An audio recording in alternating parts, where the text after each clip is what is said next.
তোমরা সবাই দেখছিলে যে আমি সম্পূর্ণ বলছিলাম এবং দেখতে পাচ্ছ যে কিভাবে এইরকম একটি রহস্যপূর্ণ রহস্যে ঘেরা এবং ভগবানের ঈশ্বরের চরম শক্তির প্রকাশ এবং তাদের যে মাহাত্ম্য কিভাবে ছড়িয়ে ছিটে বিভিন্ন জায়গায় দাঁড়িয়ে আছে। শুধু আমাদের খুঁজে নিতে হবে, তার মাহাত্ম্য জানতে হবে এবং তারই পাশে দাঁড়িয়ে তার সম্পূর্ণ পূর্ণতা এবং সম্পূर्ण রূপে শ্রদ্ধা ভক্তি জ্ঞাপন করে তার আশীর্বাদ নেওয়াটাই মানব জীবনের মূল ধর্ম। ये अज्ञातवास का है। अज्ञातवास में जब पांडव लोग वनवास में थे तो इस द्रौपदी को प्यास लगी थी पांचाली को, तो उन्होंने भीम से कहा कि हमको प्यास लगी। तो फिर भीम ने नकुल से कहा, नकुल जानते थे पानी के संबंध में। नकुल थोड़ी दूर तक जंगल में चले, कहा भीम पानी तो है लेकिन हो इतनी गहराई में। तो फिर भीम को क्रोध आ गया। क्रोध में उन्होंने ऊपर से गदा का प्रहार किया तो ये पाताल फूट गया, पानी निकल आया। अब भीम कहने लगे पानी तो निकल आया लेकिन अब पिएंगे कैसे। तो जहाँ से आप लोग आए हैं ये अर्जुन ने अपना तीर मार के रास्ता बनाया।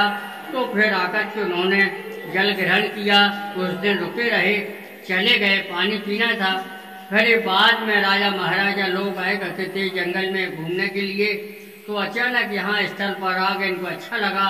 तो ये निर्माण सिटियम वगैरह शंकर जी की स्थापना धीरे धीरे प्रचार हो गया। मेला भरता है मकर संक्रांति में 14 जनवरी में हजारों लाखों श्रद्धालु स्नान करते थे भीमकुंड में, लेकिन भीमकुंड में नहाना टोटल बंद कर दिया है 2 जनवरी से। ऊपर स्विमिंग पूल बनाया गया, शावर वगैरह लगाए गए, नहाने के लिए व्यवस्था बनाई गई है, प्रशासन ने सब कुछ बना दिया। भीमकुंड में आइए और दर्शन करिए भोलेनाथ के नर्मदेश्वर। अभी 12 तारीख में स्थापना करवाई गई और एक पिंडी उज्जैन से नर्मदेश्वर लाए, उनकी भी स्थापना हुई। तीसरी पिंडी ऊपर स्थापना हुई है और साथ में हनुमान जी महाराज बालाजी सरकार विराजमान हुए हैं। और पहले पुरानी हो गई थी पिंडी और जलहरी खराब हो रही थी, तो इसलिए नर्मदेश्वर भेड़ाघाट से लाए गए। और ये पूरा जो कुछ दिख रहा है पूरा नेचुरल है, प्राकृतिक है, न किसी ने काटा है न तोड़ा है। और कहीं भी कहते हैं कि आपदा आती है तो यहाँ आपदा आने पर कम से कम 10 मिनट पहले संकेत दे देता है कि कुछ होने वाला है। वो कैसे संकेत देते हैं? संकेत में जैसे पानी में लहरें आती हैं तो उसमें 10-10, 15-15 फुट की लहरें आती थी, उसमें बड़ा अचंबा लगा है क्या हो रहा है। कुछ देर बाद समाचारों में पता लगा सुनामी लहरें आई हैं। अच्छा। और जैसे जापान में भूकंप आया था, हाँ जापान में भूकंप आया था 24 में 3-3, 4-4 फुट की लहरें आती थी। इंडोनेशिया में भूकंप आया था 24 में 3-3 फुट की लहरें आती थी। और अभी डिस्कवरी टीम आई थी जर्मनी से, तो 600 मीटर तक वो लोग पहुंच पाए हैं। अच्छा। 600 मीटर के नीचे 3-3, 4-4 क्विंटल की मछली मिली थी। तो उन्होंने वापस ऊपर आ गए, बोले कि अंदर बहुत बहने का डर है और 3-3, 4-4 क्विंटल की मछली है। तो वापस लौट आए थे। कंकाल की मछली? जी। अच्छा। जो समुद्रों में मछली रहती है, भील मछली। अच्छा। वो यहाँ पाई गई, फिर वापस लौट आए थे। अभी 1-2 हफ्ते पहले भी आए थे, बाहर से टीम आई थी, तो 3 दिन अंदर गए। अच्छा। फिर भी वो भाग आए, उनको कुछ नहीं मिला। अच्छा। और बाबा यहाँ पर पूजा देने के बाद यहाँ का पूजा के होने के बाद क्या क्या फायदा मिलते हैं? और ये भोलेनाथ के पास जो भी अपनी मनोकामना रखो, भगवान भोलेनाथ नर्मदेश्वर और भीमा शंकर के नाम से जाने जाते हैं, तो पूरा भीमा शंकर और नर्मदेश्वर पूरा करते हैं, कोई खाली नहीं आता है। अच्छा। कोई भी मनोकामना हो भगवान के पास अर्जी लगाओ, कुछ भी करो तो साल 6 महीने में, साल भर में पूरा होता है। अच्छा जी, ये भगवान भोलेनाथ की आशीर्वाद है। और बाबा यहाँ पर कोई गंधर्वों को गान सुनाने गान करता था नारद जी ने? जी ऐसा बताते हैं। ऐसा भी पुराण में एक जगह पर मैंने पढ़ा था।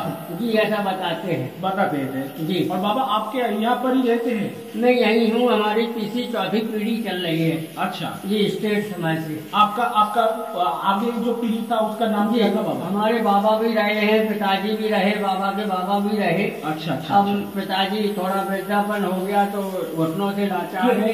क्या नाम है बाबा पिता का? पिताजी का श्री जगदीश प्रसाद पांडे। और आपका रमेश प्रसाद पांडे। मैं यहाँ पुजारी हूँ, पुजारी जी के नाम से जाने जाते हैं। अच्छा। ये नाम कोई नहीं जानता है। अच्छा। जी, और भगवान की सेवा में भोलेनाथ की दिन भर लगे रहते हैं और सवेरे से 9 बजे से लेकर शाम को 6-7 बजे तक यहाँ बैठते हैं, आरती पूजा करके फिर बाहर जाते। तो ऊपर बिहारी जी का अपना पुराना मंदिर है, शासकीय है, ये भी शासकीय है। तो वहाँ अपना भगवान को प्रसाद बनाया, आरती की, प्रसाद लगाया और फिर पाया और फिर आराम किया।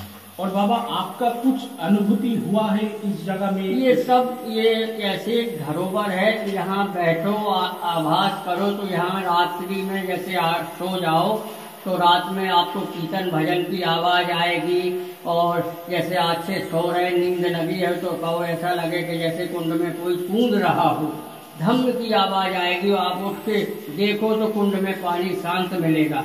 ये सिद्ध पुरुषों का स्थान है। अच्छा जी।